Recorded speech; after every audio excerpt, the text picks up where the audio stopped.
ప్రతి శుక్రవారము ఈదులగుంట ప్రాంతంలో మీరు జరిగిస్తున్న ఈ యొక్క సిలువ ధ్యాన కూడికను బట్టి వందనాలు. అలాగే ప్రస్తుతం జరుగుతున్న లెంట్ డేస్లో 15వ రోజుకి మేము వచ్చి ఉండగా సిలువనాథుడైన కృప ఆశీర్వాదాలు మేము పొందుకునేలాగా వాక్యం మధ్య సంచరించి దేవా, మీరే మాతో సూటిగా ధీటుగా మాట్లాడి మీ నామానికి మహిమ తెచ్చుకోమని యేసుక్రీస్తు అధికార నామాన్ని వేడుకొంచున్నా మా పరమ తండ్రి.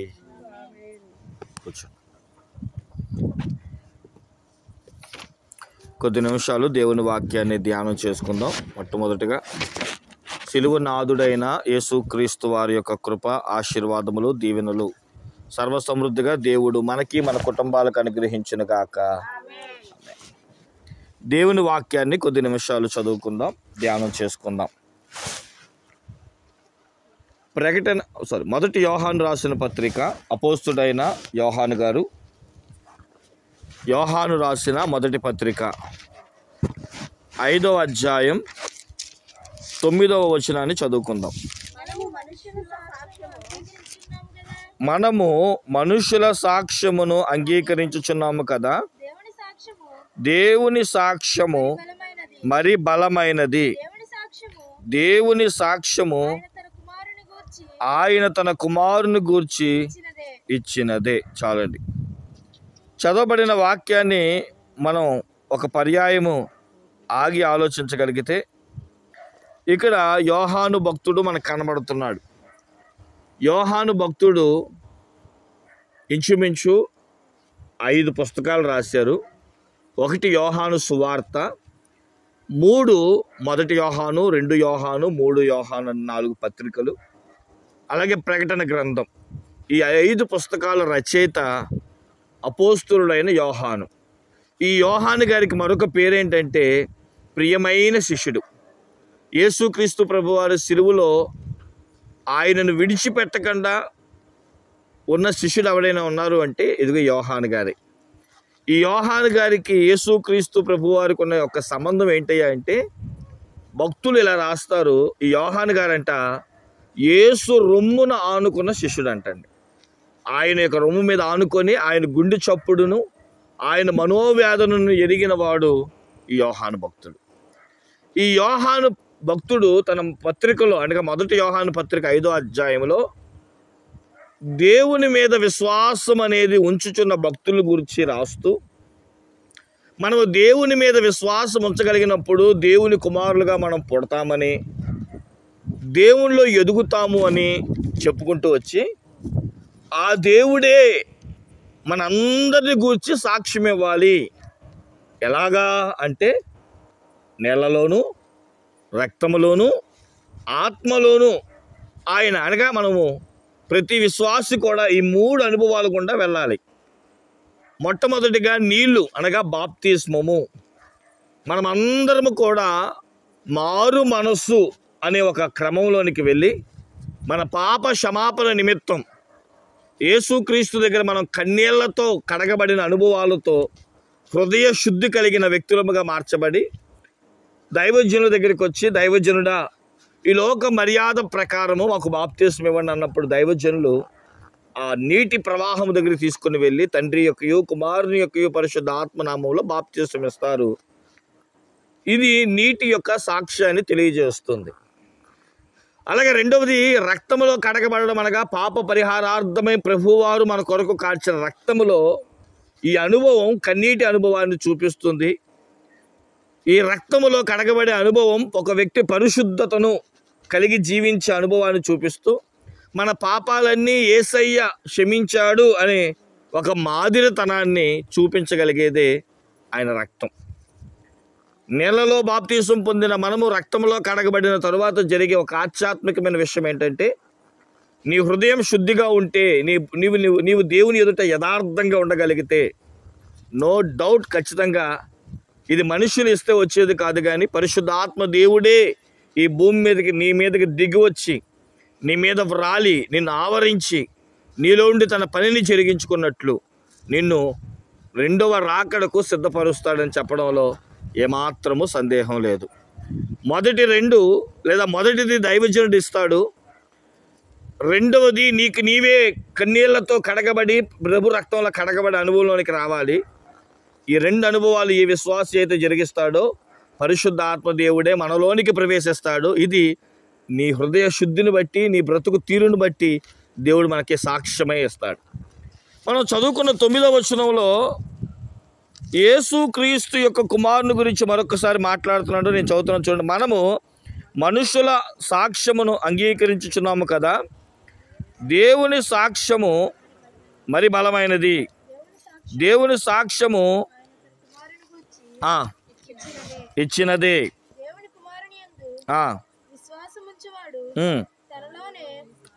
దేవుని కుమారుని యందు విశ్వాసముంచువాడు తనలోనే ఈ సాక్ష్యం కలిగి ఉన్నాడు. మీకు ఉదాహరణగా ఒకసారి కోర్టు దగ్గరికి తీసుకెళ్తాను. ఏదైనా ఒక నెపం లేదా ఒక తప్పు మన మీద మోపారనుకోండి, సాక్షులను ప్రవేశించమంటారు లేదా ప్రవేశపెట్టమంటారు. ఒకరు చెప్తే సరిపోద్దా?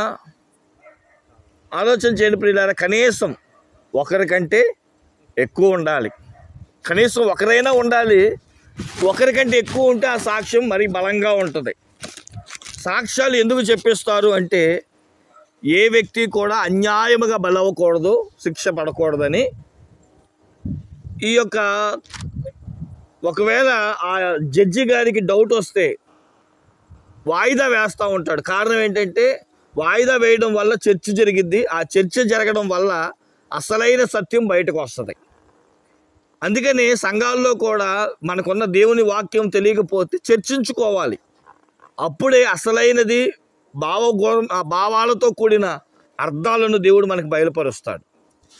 గమనించండి ప్రియమైన దేవుని బిడ్డలారా, బైబిల్ చెప్తుంది, ద్వితీయోపదేశ కాండంలో కూడా ఈ మాటలు పరిశుద్ధాత్మ దేవుడు రాయించారు. ద్వితీయోపదేశ కాండము 17వ అధ్యాయం 5వ వచనం. ద్వితీయోపదేశ కాండం 17:5 చదవండి. ఇద్దరు ముగ్గురు సాక్షుల మాట మీదనే చావదగిన వానికి మరణ శిక్ష విధింపవలెను. ఒకటి చెప్తే సరిపోదు. ఒక వ్యక్తికి మరణ శిక్ష అంటే 2-3 సాక్ష్యాలు ఉండాలి. ఇప్పుడు మనం గమనించిన వారమైతే మన దగ్గరకు వస్తే మనం చదివిన 9-10 వచనాల్లో మన గురించి అంటే ముందు మనం దేవుని గురించి సాక్ష్యం కలిగి ఉండాలి. ఆయన కుమారుడు గురించి మనం ఏ సాక్ష్యం ఇవ్వగలమంటే, ఆయన నమ్ముకుంటే నిత్య జీవాన్ని కలిగి ఉంటామని సాక్ష్యం ఇస్తాం. కానీ 10వ వచనంలో నాకు ఒక చక్కటి మాట ఈరోజు మన వాక్యముగా అనుసంధానమైనట్లుగా మరొకసారి ఆ 1 యోహాను పత్రిక 5వ అధ్యాయం 10వ వచనం చదవండి. దేవుని కుమారుని యందు విశ్వాసముంచువాడు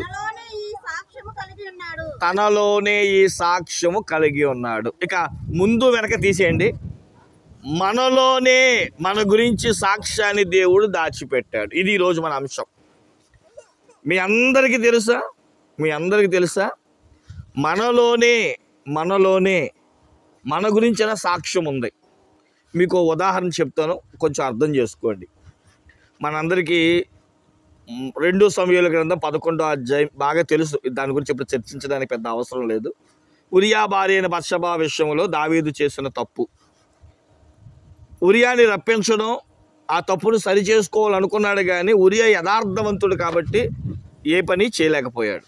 ఇక ఏం చేశాడు? చివరికి తన చేతికి తన యొక్క మరణ పత్రాన్ని ఒకవేళ ఓపెన్ చేస్తుంటే బతికేవాడేమో. ఇప్పుడు తన చేతిలో ఏముంది? తన మరణం ఉంది. ఇప్పుడు ఆయన చేతిలో అయ్యో అని మనం అనుకుంటున్నాం. ఇప్పుడు నేను చెప్పొచ్చేది ఏంటో తెలుసా? నీ మరణం లేదా దేవుడి దగ్గర తీర్పు తీర్చే ఆ సాక్ష్యం దేవుడు నీలోనే పెట్టాడు. నీలోనే కాదు, నీ బయట ఉన్నాయి, నీ లోపల ఉన్నాయి. ఈరోజు బయట ఏమున్నాయో ఒక 3 మాటలు చెప్పి నీ అంతరంగంలో ఉన్న సాక్ష్యాలు ఏంటో కూడా త్వరగా నేర్చుకుందాం. బయట చూడండి ఏమున్నాయంట. మార్కు సువార్త 6వ అధ్యాయం 11వ వచనం. నీ గురించి సాక్ష్యం చెప్పడానికి దేవుడు బయట ఏం పెట్టాడు, నీలో ఏం చెప్పాడు? మార్కు సువార్త 6:11. ఏ స్థలమైనదైనను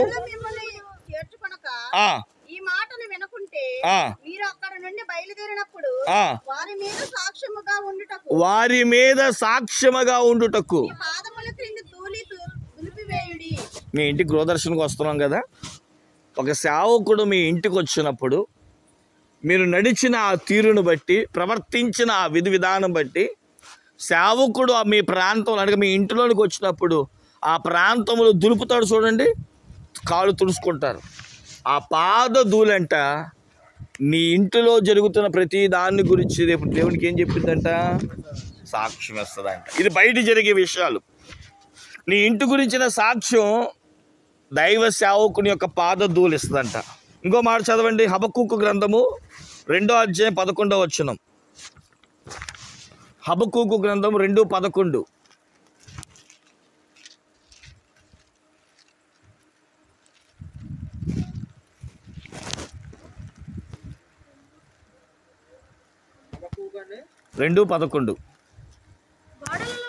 గోడలలోని రాళ్ళు మర్రపెట్టుచున్నవి, దూలములు వాటికి ప్రత్యుత్తరం ఇచ్చుచున్నాయి. మన ఇంట్లో ఏముంటాయి? నెత్తి మీదేమో దూలాలు ఉంటాయి, ఇంటి చుట్టూ గోడ, దాంట్లో ఉన్న రాళ్ళు. అంటే నీ గురించి సాక్ష్యం ఏదిస్తాయి? నీ ఇంటి పైకప్పు నీ గురించి సాక్ష్యం ఇస్తుంది. నీ ఇంటిలో ఉన్న రాళ్ళు కూడా నీ గురించి సాక్ష్యం ఇస్తాయి. చూడండి, దేవుడు ఎంత దాన్ని ఏమంటారు, పకడ్బందీయా నీ గురించి. ఇప్పుడు మీరు అనొచ్చు, అయ్యా నా ఇల్లు తప్పు చెప్పింది, నా గోడలు తప్పు చెప్పాయి, సేవకుడు వచ్చిన ధూళి కూడా తప్పు చెప్పింది, ఇంకెవరైనా సాక్షులు ఉన్నారా అంటే ఈరోజు మన అంశం అదే. నీలో నుండిన నీ సాక్ష్యము, అసలు నీలో ఉన్న కొన్నివి ఏవేవి సాక్ష్యం చెప్తాయో త్వరగా కొన్ని విషయాలు నేర్చుకుందాం. చదవండి. మొట్టమొదటిగా మనం చూసిన వారమైతే యెషయా గ్రంథం 59వ అధ్యాయం 12వ వచనం. 59:12 యెషయా గ్రంథం. మేము చేసిన తిరుగుబాటు క్రియలు నీ ఎదుట విస్తరించి ఉన్నవి, మా పాపములు మా మీద సాక్ష్యము పలుకుచున్నాయి. చాలండి. మొట్టమొదటిది ఏంటంట? మన పాపాలు. ఏ పాపాలు? పాపాల్లో చాలా రకాలైన కేటగిరీస్ ఉన్నాయి. అందులో ప్రాముఖ్యమైనది తిరుగుబాటు. సంఖ్యాకాండం 16వ అధ్యాయం తీయక్కర్లేదు, మీ అందరికి తెలిసిన అనుభవాలే. కోరాహు, అభిరాము అనేవారు 250 మందిని పోగేసుకొని సేవకుడి మీద తిరుగుబాటు చేద్దాం అని చెప్పి సేవకుడి దగ్గరికి వెళ్ళి, మోషే దగ్గరికి, అహరోన్ దగ్గరికి వెళ్ళి, ఏ దేవుడు మిమ్మల్ని పిలిచాడా? మేము చేయడానికి కుదరదా అన్నట్లుగా సేవకుడి మీద చెప్తే, ఈ మోషే అహరోన్ దేవుని దగ్గరికి వెళ్ళి ప్రార్థన చేస్తే, రమ్మను చూద్దాం, నేను చూసుకుంటానని దేవుడు చెప్పాడు. సరే అబ్బాయి, మన మాటలో చెప్పుకోవాలంటే రేపు పొద్దున మీరు ధూపం వేయండి, మేము ధూపం వేస్తాం దేవుడికి. దేవుడు ఎవరి ధూపాన్ని అంగీకరిస్తే వారే సేవ చేయండి అంటాడు. వాళ్ళందరూ 250 మంది అక్కడ ధూపాలు అట్టుకుని వచ్చేస్తారు, బయలుదేరి వేసేద్దాం పొగే కదా అని. కానీ బైబిల్ చెప్తున్న మాట ఏంటంటే, వారు వస్తూ ఉండగానే మార్గ మధ్యములో భూమి అంట నోరు తెరిచి నా 250 మందిని ఆ యొక్క కోరాహు, అభిరామును సైతం కూడా మింగివేసిందంట. ఎందుకు ఈ మాట చెప్తున్నానంటే, బైబిల్ చెప్తున్న ఒక సత్యం, మన పాపములే రేపొద్దున దేవుని దగ్గరికి వెళ్ళి, ప్రభువా ఇదిగో ఈ వ్యక్తి పలానా పాపం చేసి, మనం న్యాయస్థానం దగ్గరికి వెళ్తాం, మనం కూడా దేవుని దగ్గర తీర్పులోనికి వెళ్ళాలి. ఆయన న్యాయసింహాసనం మీద ఖచ్చితంగా ప్రతి ఒక్కరికి తీర్పు జరిగింది. ఆ తీర్పులో దేవుడు పిలిచే మొదటి ముద్దాయి లేదా నీ గురించి సాక్ష్యం చెప్పడానికి దేవుడు ఎవరిని పిలుస్తాడంటే, నీలో ఉన్న పాపమే. దాని పేరు తిరుగుబాటు పాపం. మనలో ఈరోజు బలం ఉంది కదా, ఈరోజు సత్తు ఉంది కదా, ఈరోజు నాకు డబ్బు ఉంది కదా, పదవులు ఉన్నాయి కదా, అధికారం ఉంది కదా, మంది బలం ఉంది కదా అని చెప్పి ఈరోజు మనం విర్రవీగితే రేపొద్దున దేవుడి దగ్గర అదే తిరుగుబాటుతనం ఏం చెప్తుందంటే, పాపము దేవుని సాక్ష్యం ఇస్తుంది. మీరు ఆదికాండం 18వ అధ్యాయం చదువుకుంటే, అబ్రహాముతో దేవుడు కనబడ్డాడు, ఆయన భోజనం పెట్టాడు. నీ భార్య ఎక్కడని అన్నాడు. నా భార్య ఎక్కడ ఉంది ప్రభువా అంటే, మరుసటి ఏడు నీకు బిడ్డనిస్తానని చెప్పాడు. ఆమె నవ్వుకుంది. ఎందుకు నవ్వావు శారా అంటే, అయ్యా నేను ముసల్దాన్ని అయిపోయాను, నాకు గర్భం ఉడికిపోయింది. ఇవన్నీ తర్వాత దేవుడు అబ్రహాముతో మాట అంటాడు, అబ్బాయి ఎలాగో ఇప్పుడు దాకా నీతో ఉన్నాను కాబట్టి ఇంకో మాట కూడా చెప్పాలి. అదేంటంటే, నా దగ్గరికి సొదొమ గొమొర్రా పాపం నా దగ్గరికి వచ్చింది. ఎవరు వచ్చారంట?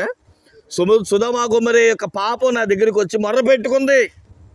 పాపం అంటే దేవుడి దగ్గరికి వెళ్ళి ఏం మొర్ర పెట్టుకుందంటే, అయ్యా నా పేరు పాపం, కానీ సొదొమ గొమొర్రా యొక్క పాపం ఎలాంటిదంటే నాకే భయం పుట్టేంతగా మారిపోయింది. మీరు ఆదికాండం 18వ అధ్యాయం చదువుకుంటే మీకు ఈ మాటలన్నీ అర్థమవుతాయి అన్నమాట. పాపమే దేవుడి దగ్గరికి వెళ్ళి మొర్ర పెట్టుకుందంట. అమ్మో సొదొమ గొమొర్రా పాపం ఎలాంటిదంటే పాపాన్నైనా నన్నే అసహ్యాన్ని పుట్టించేటట్లుగా పాపం చేస్తున్నారయ్యా అని. అప్పుడు దేవుడు తీర్పు తీర్చాడంట. ఏం తీర్పు తీర్చాడు? అగ్ని గంధకాలు కురిసేటట్లుగా దేవుడు తీర్పు తీర్చాడు. ప్రేమ దేవుని బిడ్డలారా, మనలోనే దేవుడు ఏం పెట్టాడో తెలుసా? మన పాపం, మనం చేసే తిరుగుబాటుతనం, మనం ఎవరి మీద అయితే తిరుగుబాటు చేస్తున్నామో అది ఎప్పుడు న్యాయబద్ధంగా ఉండదు. అసలు నన్ను అడిగితే సాధ్యమైనంత వరకు 99% బైబిల్ ఏమంటుంది తెలుసా? నీ కోపాన్ని కోపపడుడి వెంటనే అన్నాడు. పాపము ఎఫెసీ 4:26 కోపపడుడి కానీ పాపము చేయకుడి. కోపం ఉండాలంట. ఇప్పుడు తల్లిదండ్రులు కోపడతారు పిల్లల్ని, వాళ్ళు చచ్చిపోవాలనా? ఏదో మాట వరకు మనం అంటమే కానీ వెంటనే ఆ పిల్లల్ని దగ్గరికి తీసుకొని ఏమంటే కర్రపెట్టి బాధేస్తుందే కానీ వెంటనే దగ్గరికి తీసుకొని వెన్నపూస రాస్తూ ఎందుకు నా కోపం పుట్టించేవాడ. తల్లి ప్రేమది.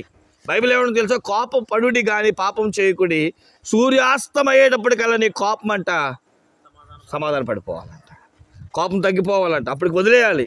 అప్పుడే ఆ కోపానికి ఒక అర్థం, మనం చేస్తున్న పడిన కోపానికి ఒక విలువ ఉంటుంది. లేకపోతే కోపమే శాపంగా మారుతున్న విషయాన్ని గుర్తుపెట్టుకుందాం. నీలో దేవుడు మొదటిగా ఎవరిని పిలుస్తాడంటే నీలో ఉన్న పాపాన్ని, తిరుగుబాటుతనాన్ని పిలుస్తాడు.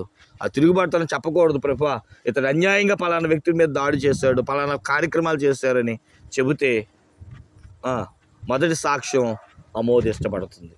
ఇక రెండో సాక్ష్యం దగ్గరికి వద్దాం ప్రియమైన దేవుని బిడ్డలారా. ఏబు గ్రంథము 15:16. ఏబు గ్రంథము 15వ అధ్యాయం 6వ వచనం. 15వ అధ్యాయం 6వ వచనం. నేను కాదు నీ మాటలే నీ దోషమును స్థాపించుచున్నవి, నీ పెదవులే నీ మీద. ఏమంట? మన పెదాలే మన గురించి ఏం చెప్తాయి అంటే నోటి మాట, మన ఇష్టం. నా నోరు నా ఇష్టమా? ఈరోజు చాలామంది చెప్పేదంటే నా నోరండి నా ఇష్టం. నీ నోరే, కానీ మాటలు ఎవరి అంటే దేవుడి. అందుకని నోరు గురించే ఒక అధ్యాయం రాయించాడు. యాకోబు రాసిన పత్రిక 3వ అధ్యాయం చదివితే ఒక నోరు ఎలా ఉండాలి బైబిల్ అంటుంది, నోటికి కళ్ళు వేసుకోవాలంట. ఇప్పుడు దూడ పుట్టిందండి, మీకు తెలియదు ఏముంది? దూడ పుట్టింది, ఆ దూడ మట్టి తింటుందని చెప్పి మూతికి ఏమేస్తాం? అలా కాదని వదిలేస్తే ఆ మట్టి తినేసి, ఆ మట్టి నాకేసి, ఆ మట్టి రాళ్ళు రప్పలు మింగేసి అజీర్తకి వచ్చి చావు బతుకులు అయిపోతాయి. అందుకనే దాని మూతికి ఒక చిక్కం వేస్తాం. మన మూతి కూడా అలాంటిదేనంట. ఒక వ్యక్తి అంటున్నాడు, 6 అడుగుల వ్యక్తినంట బతకాలన్నా చంపాలన్నా, స్నేహంతో ఉంచాలన్నా, శత్రువుగా మార్చాలన్నా అరంగంలో నాలుక చాలంటండి. అరంగంలో నాలుక దేశాల మధ్య సమాధానం ఇవ్వగలదు, అరంగంలో నాలుక కుటుంబాల మధ్య చిచ్చును పెట్టగలదు. కాబట్టి అందుకని నీ నోరు బాగుంటే ఊరు బాగుంటుందంట. మన నోరు బాగుండాలి. మన నోటే రేపొద్దున చెప్పింది, అయ్యా ఇదిగో ఇష్టం వచ్చినాడు కదా అని చెప్పి వాగేశాడయ్యా. అందుకని హోషేయ గ్రంథం 14వ అధ్యాయం 2వ వచనంలో ఆ భక్తుడు అంటాడు కదా, అయ్యా నా పెదాలు నీకు కానుకగా ఇస్తాను, నా పెదాలను ఒక అర్పణగా తీసుకో. యెషయా గ్రంథం 6వ అధ్యాయం 5-6 వచనాల్లో ప్రవక్త అయిన యెషయా అంటాడు కదా, అయ్యా నేను పాపిని. ఎప్పుడు తెలిసింది? అదేనయ్యా, పాపిష్టి జనం మధ్య నేను ఉన్నప్పుడు వాళ్ళతో పాటు నేను కూడా నా ఇష్టం వచ్చినట్టు మాట్లాడేసినప్పుడు నాకు అర్థమైంది నేను పాపినని. నీ దర్శన భాగాన్ని చూసినప్పుడు, ఏమండి మందిరంలో నేను ప్రార్థన చేసుకుంటున్నాను, రాజైన ఉజ్జియా చనిపోయాడని మందిరానికి వెళ్ళాను, మందిరంలో దేవుడు ఉన్నాడు, ఆయన సన్నిధిని చూసా, ప్రకాశతను చూసా, నాకు అర్థమైంది నేను పాపినని. మీరు చదువుకుంటే యెషయా గ్రంథం 6వ అధ్యాయం 5-6 వచనాల్లో, దేవా నేను పాపిని, పాపిష్టి జనం మధ్య నేను ఉన్నాను, నేను ఇలా ఉంటే సువార్త ఏం ప్రకటించగలనని చెప్పినప్పుడంట కారుతో తీయబడిన నిప్పునంట ఆ పెదాలకు తగిలించి, ఇదిగో నీ పాపం కాలిపోయింది, పో, నీ పెదాలు పరిశుద్ధపరచబడ్డాయి, ఇక నువ్వు మాట్లాడే ప్రతి మాట ఒక శాస్త్రంగా మారిద్ది అని దేవుడు చెప్పాడు. దేవునికి మహిమ కలుగును గాక. మీరు చదవండి యెషయా గ్రంథం మొదటి 5 అధ్యాయాలు అంత పెద్ద ఇంపార్టెన్స్ గాను అంత పెద్ద శక్తివంతంగాను ఉండవు, కానీ 6 అధ్యాయం కాడి నుంచి మీరు యెషయా గ్రంథం చదవండి. 66 అధ్యాయం వరకు ఈ 60 అధ్యాయాలు కూడా ఒక చరిత్రను సృష్టిస్తాయి. మీరు ఎప్పుడైనా చదువుకోండి, ఎప్పుడైనా ఏ దైవజనుడు చెప్పినా మొదటి 6 అధ్యాయాల కంటే ఈ 60 అధ్యాయాలు ఎక్కువగా వాడుకుంటాడు. కారణం ఏంటంటే ప్రతి మాట కాల్చబడిన ఆ పెదాలతో మాట్లాడేడేమో ఒక శాస్త్రంగా మార్చిపోయింది, ఒక వాగ్దానంగా మార్చబడిపోయింది. ఆ మాటకి విలువ వచ్చేసింది. ఎక్కువ మాట్లాడితే ఏమంటారు? వాగుడు పెట్టరా అంటారు. ఇంకా అధిగా మాట్లాడామనుకోండి ఆ మాటకి ఏముండదు, విలువ ఉండదు. ఈరోజు మన మాటలు చాలా పవిత్రమైనవి. అందుకని మన పూర్వీకులు ఏంటి మాట్లాడవేంటారు, ముత్యాలు రాలిపోతాయి ఏంటి అనేవాళ్ళు. నిజమే, మన మాట అంత పవిత్రమైనది. సామెతలు అంటాడు, విస్తారంగా మాట్లాడడం వల్లంట పాపం కూడా వచ్చేస్తుందంట. కాబట్టి నీ పెదాలను దేవుడు ఏముంచుతాడంటే సాక్ష్యంగా ఉంచాడు. నా నోరు నా ఇష్టం అని అనమాకండి. నీ నోరు రేపు పొద్దున దేవుడి దగ్గరికి వచ్చి ఏం చెప్పిద్ది? సాక్ష్యం పలికింది. ఇదిగో ప్రభా పలానా వాడి మీద తిరుగుబాటు చేసింది, ఇష్టం వచ్చిన మాటలు మాట్లాడేసింది, బూతు మాటలు మాట్లాడేసింది. ఆ మాటలు బట్టి దేవుడి దగ్గర ఏం చెప్తాయంటే సాక్ష్యాన్ని. ఒకటి మనలో ఉన్న తిరుగుబాటు పాపము, రెండవది మన పెదవుల యొక్క మాటలే సాక్షి. ఎక్కడ పెట్టాడు ఇవన్నీ? బయట పెట్టాడా? మనలోనే ఉన్నాయి. మూడోది చూడండి, త్వరగా చెప్పేస్తాను. యోబు గ్రంథం 16:8. యోబు గ్రంథం 16 అధ్యాయం 8వ వచనం. నా దేహమంతయు నీవు పట్టుకొని ఉన్నావు, ఇది కూడా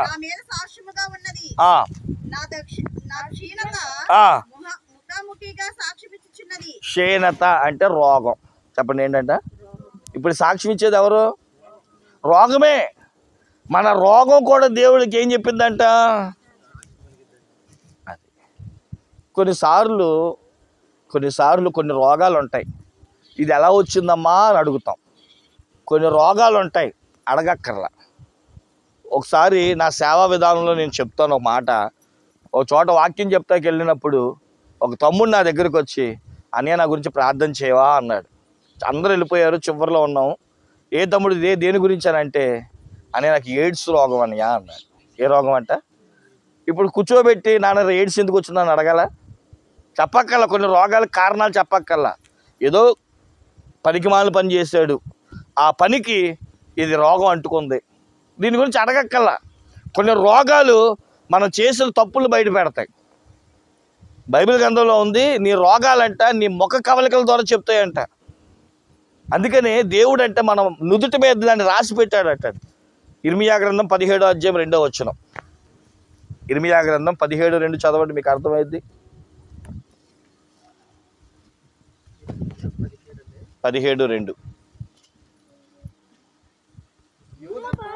యోధా పాపము ఇనప ఘటముతో రాయబడి ఉన్నది, అది వజ్రపు రాణుతో లిఖింపబడి ఉన్నది, అది వారి హృదయములోనిది పలకల మీద చెక్కబడి ఉన్నది. నేను అంటాను, ఈరోజు నువ్వు పాపం చేసేవచ్చు, ఈరోజు నువ్వు కక్కుర్తి పడవచ్చు, అనారోగ్యం వస్తుంది. ఆ అనారోగ్యము ఏమండి ఏంట్రా ఇలా అయిపోయావు అని అడగక్కల్లా. మన ముఖ కవలికలు, మన శరీర ఆకారమే చెప్పేస్తుంది మనం ఏంటో. కాబట్టి రోగము నీ ముఖంలో కనబడేటప్పటికే కంటే అది కనబడకుండా ఉండగరాని చేసేటప్పుడే దేవుడి దగ్గర ఏం చెప్పుకోవాలి? ప్రభా నేను తప్పు చేస్తాను, నన్ను క్షమించండి, లేదా నాకున్న రోగాన్ని బట్టి నన్ను క్షమించండి అని మనం ముందుగానే ఏం చేయాలి? ప్రార్థన చేసుకొని పశ్చాత్తాపడాలి. రేపు పొద్దున్న రోగం వచ్చి ప్రభు దగ్గర సాక్ష్యం చెప్పింది. ఇంకా దీని గురించి వివరించాలంటే దేవుడు కూడా ఒక్కొక్క రోగాన్ని ఒక్కొక్క సాక్ష్యంగా పెట్టాడంట. మీరు ఒకసారి యెషయా గ్రంథం 5వ అధ్యాయం చదవండి. 5వ అధ్యాయము, యెషయా గ్రంథం 5వ అధ్యాయం తీయండి.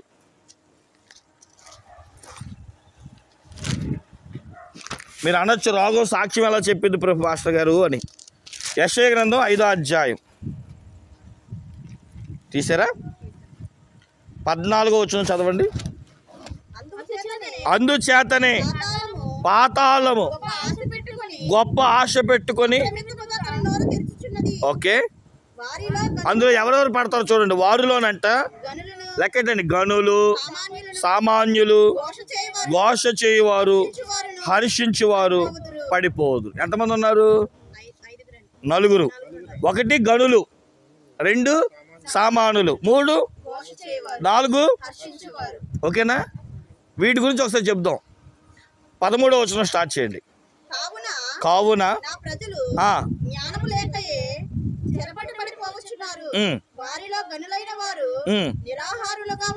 ఓకే, దప్పి చేత ఇప్పుడు మనం సామాన్యులు అని తీసుకుందాం. సామాన్యులు ఏమవుతారంట? దప్పి చేత జ్వరపీడితులు అవుతారు. సామాన్యులకి జ్వరపీడితులకి సంబంధం ఏంటి? ఇక్కడ మనం నేర్చుకోవాలి. ఇప్పుడు నేను ఒక చిన్న సైన్స్ చెప్తాను, మీరు నేర్చుకోండి. జ్వరం ఎందుకు వస్తుంది? ఒంట్లో వేడి ఎక్కువైతే, మన ఒంట్లో ఎక్కువ వేడి ఎక్కువైంది అనుకోండి, దాన్ని బయటికి పంపడానికి ఒళ్ళు కాలి జ్వరం వస్తుంది. దానికి కావాల్సిన టాబ్లెట్ వేయగానే మళ్ళీ చల్లబడి చెమటలు పడతాయి. ఒంటిలో చేరడం బట్టి ఒంట్లో ఉన్న వేడి ఎక్కువైపోతుంది. దీన్ని కూడా అంటే జ్వరం వచ్చిన వాళ్ళు పాతాళానికి వెళ్తారు అని అర్థం. ఏంటంటే నేను చెప్పేది ప్రస్తుతం లోకంలో వచ్చే జ్వరం గురించి కాదండి. మళ్ళీ ఇప్పుడు జ్వరం వచ్చిన వాళ్ళందరూ నాయనో అయ్యగారు చెప్పారు జ్వరం వచ్చిన వాళ్ళందరూ పాతాళానికి వెళ్ళిపోతారంట. నేను చెప్పేది వినండి చాలా జాగ్రత్తగా. దేవుడు ఉదాహరించి చెప్తున్నాడు. ఒక్కొక్క రోగానికి ఒక్కొక్కటి ఉంది. జ్వరం ఎలాగైతే వస్తుందో, ఎలాగైతే రాకూడని లోపలికి వచ్చినప్పుడు వేడి ఎక్కువ అవుతుందో, మనలో కూడా చేరకూడని పాపం మనలో చేరింది అనుకోండి, దాన్ని జ్వరంతో పోల్చాడు. ఇప్పుడు మీకు ఇంకా బాగా లోతుగా చెప్పాలంటే, ఈ శరీరంలో ఎర్ర రక్త కణాలు, తెల్ల రక్త కణాలు అని 2 కణాలు ఉంటాయంట. వాళ్ళకి సైన్స్ కావాలంటే వినండి. ఈ ఎర్ర రక్త కణాలు బాగా పుష్టిగా ఉండాలంటే మన తెల్ల రక్త కణాలంట చెమట గ్రంథుల దగ్గర, అంటే ఈ హోల్స్ దగ్గర కాపలా కాస్తాయంట. ఈ తెల్ల రక్త కణాలకి బలం ఎక్కువ. మనం పెట్టే తిండిని బట్టే బలం ఉంటుంది. ఎక్కువ సాధ్యమైనంత వరకు బయట నుంచి వచ్చే వైరస్ను కానీ రోగాలను కానీ సాధ్యమైనంత వరకు 99% అది ఆపుతాయంట. మనం అడ్డమైన తిండ్లు తిని దానికి బలాన్ని ఇవ్వకుండా సరిగ్గా అన్నం తినకపోతే తెల్ల రక్త కణాలు క్షీణిస్తాయి, లోపలికి రోగం ప్రవేశిస్తుంది. అది లోపల ఉన్న ఎర్ర రక్త కణాల మీద దాడి చేస్తాయి. అప్పుడు రోగాలు బయటకు వస్తాయి. రోగం రావడానికి గల కారణం ఏంటంటే తిండి తినక, సరి అయిన పోషణ లేక, సరి అయినది ఇవ్వకపోతే. అలాగే ఇది మనందరికీ తెలిసిన ఒక సైంటిఫిక్. అలాగే మన ఆత్మీయ జీవితం పోరాడే మన భక్తి జీవితంలో కూడా ఎన్నో మన మీద దాడి చేస్తూ ఉంటాయి. వాటిలో మనం దేనికైనా చిన్న బలహీనత ఇచ్చామా అది మనలోనికి ప్రవేశించి మనల్ని పాడు చేస్తాయి. దాన్ని ఉదాహరిస్తూ ఎవరైతే పాతాళానికి వెళ్తారో చెబుతూ సామాన్యులు అనగా జ్వర పీడితులు కూడా పాతాళానికి వెళ్తారు. అంటే జ్వరం అంటే ఈ జ్వరం కాదండి. పాపము అనే జ్వరాన్ని ఎవరైతే పాపాన్ని ఒంటిలోనికి ఆహ్వానించుకుంటారో రోగహీనులు అవుతారో అట్టి వారు పాతాళానికి వెళ్తారని ఉదాహరించి రాయబడింది అనమాట. అంతేగాని జ్వరం వచ్చిన వాళ్ళందరూ నరకానికి వెళ్తారని నేను చెప్పట్లేదు, గుర్తుపెట్టుకోండి. రైట్. ఇక మూడోది మనం నేర్చుకుంటున్న మాట ఏంటంటే, మొదటిదేమో మన పాపమే, తిరుగుబాటు పాపమే మనలో నుండి సాక్ష్యం చెప్తాయి. మన పెదాలపు మాటలే మనలో నుండి సాక్ష్యం చెప్తాయి. మన ఒంటిలోకి వచ్చిన రోగమే మన గురించి. నాలుగవది యాకోబు రాసిన పత్రిక 5:3.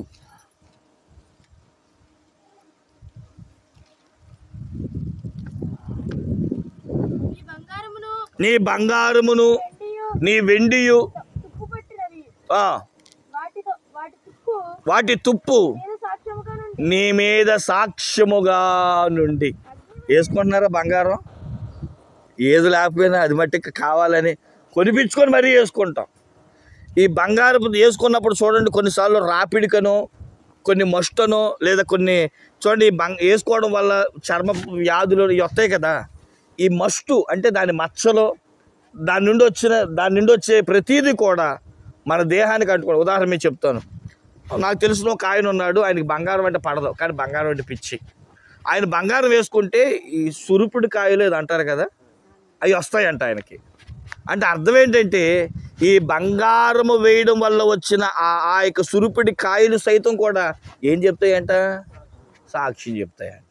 దానికి ఉన్న మస్టు కూడా, అయ్యా ఇదిగో ఈ సంపాదన ఎక్కడి నుంచి, అంటే దాన్ని ఏం చెప్పాలంటే సంపాదన, మనం దేని మీద అయితే వ్యామోహం ఎక్కువైపోయి దేని మీద అయితే మనం ఎక్కువగా మనసు పెడతామో అది కూడా మన మీద ఏం చెప్పిందట, సాక్ష్యం చెప్తాయి. అది అక్కడ అర్థం ఏంటంటే బంగారం అంటే ఈ బంగారం కాదు, వచ్చిన రోగం గురించి కాదు, దేనివల్ల కొంతమంది కష్టపడి సంపాదిస్తారు, చాలా మంచిదే.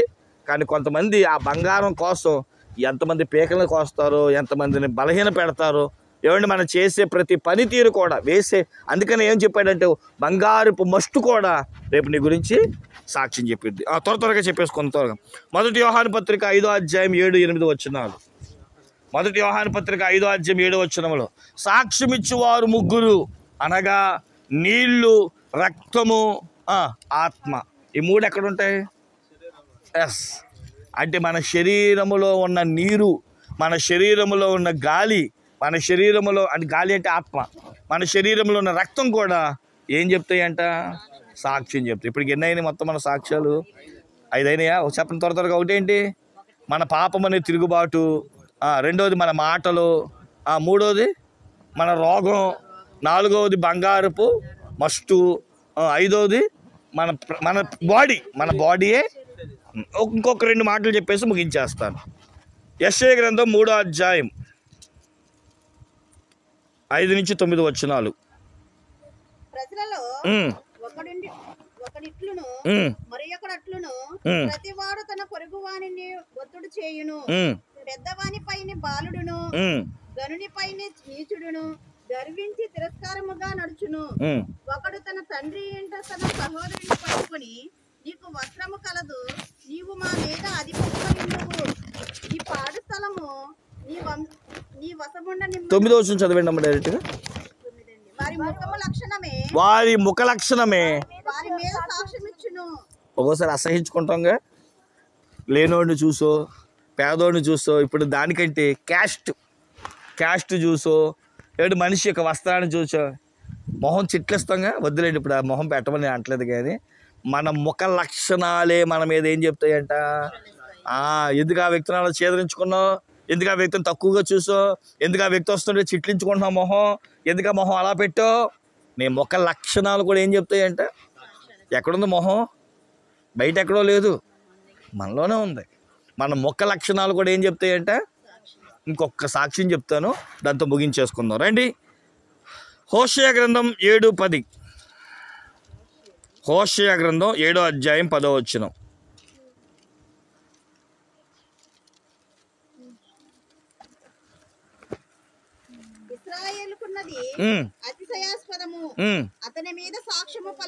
అతిశయాస్పదం అంటే గర్వం. మన గర్వము కూడా మన మీద ఏం చెప్తాయంట. నాశనానికి ముందు గర్వం నడుస్తుంది. యేసుక్రీస్తు ప్రభువారు నిన్ను ప్రేమించి నీ కొరకు ప్రాణం పెట్టింది.